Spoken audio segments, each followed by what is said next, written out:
আমাদের বিশ্ববিদ্যালয় কেন্দ্রিক যে কোটা যে ব্যাপারগুলো ছিল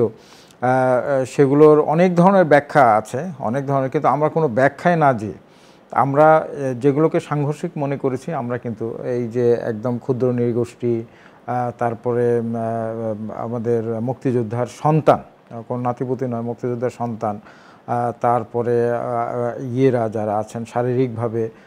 যারা প্রতিবন্ধী আর কি, যারা বিশেষ ইয়ে যারা, তাদের জন্য এই বিষয়গুলো আমরা কিছু তাও সীমিত আকারে পোষ্য কোটা আমাদের বিশ্ববিদ্যালয় থেকে আমরা মানে পোষ্য কোটার দুইটা যে ব্যাপার ছিল,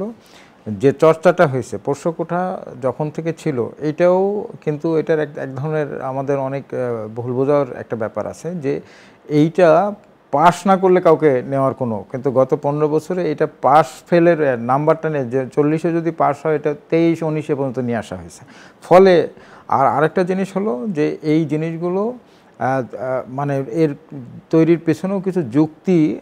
অনেকেই বলেন, কিন্তু এটা যদি পাস মার্ক পেলে এটা হতো, তাও কি এটা সংখ্যাতিরিক্ত। যদি একটা ডিপার্টমেন্টে 100টা সিট থাকে, 90টা পূরণ হচ্ছে, ওই বাকি 10 জনও কিন্তু এরা না, এরা একদম 101 থেকে হয়তো 5 জন এইরকম, মানে মূল যে ইয়ে তাতে কিন্তু ক্ষতি হতো না। কিন্তু এখানে ছিল অন্য এক ধরনের একটা ব্যাপার ছিল,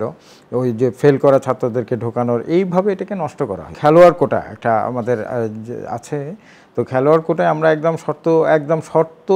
কমন শর্ত হলো পাস করতে হবে, পাস ছাড়া তো নয়। আরেকটা হলো যে জাতীয় পর্যায়ে খেলার অভিজ্ঞতার সার্টিফিকেট থাকতে হবে। তো এই হয়ে আমরা যে খেলোয়াড় কোটার আমরা ভাইভাও নিলাম, আমরা দেখলাম যে মাত্র 6 জনের মতো এখানে যারা পাস করেছে এবং জাতীয় পর্যায়ে। সুতরাং এখানেও কোনো প্রকারের অতীতে আমি নিজে ফাইল ঘেঁটে দেখলাম যে পাস ফেলের কোনো ইয়ে নাই বা খেলারও কোনো অভিজ্ঞতা নাই, তাদেরকে খেলোয়াড় কোটায় ঢোকানো হয়েছে। এগুলো তো, কিন্তু এবারে অনেকে আমাদের সুপারিশ করছিলেন যে একজন 59 পেয়েছেন ইয়েতে, কিন্তু উনি খেলোয়াড় কোটা এটা পূরণ করতে ভুল করেছেন, আমরা কিন্তু তাকেও নিতে পারিনি, কারণ ওটা ভুল আগেই করেছে, খেলোয়াড় কোটা সে পূরণ করেনি, সুতরাং সে এখানে আসবে না, আমরা নেই না। আমরা কোনো প্রকারের এই ধরনের মানে যেটা নিয়ে একটা আন্দোলনের একটা বলা যায় যে প্রাণ শক্তি এই কোটা, সেই ধরনের কোনো প্রকারের বৈষম্য অসামঞ্জস্যতা যেন না থাকে। পরস্পরই তো ভুল বোঝাবুঝির একটা ব্যাপার ছিল, যারা আন্দোলন করছিল তাদেরও মনে হচ্ছিল যে বোধহয় ফেল করলো এখানে ঢুকছে, কিন্তু আসলে ওইটা যে ছিল না। আবার দীর্ঘদিন ধরে বিশেষ করে আমাদের যারা স্টাফ আছেন, আমাদের কর্মচারীরা, বিশেষ করে কর্মচারীদেরও একটা ব্যাপার থাকে যে তার একটা সন্তান যদি এখানে পড়ে একই ইয়েতে হয়ে যায়, নানাবিধ থাকাতে, তো আমরা যে জিনিসটা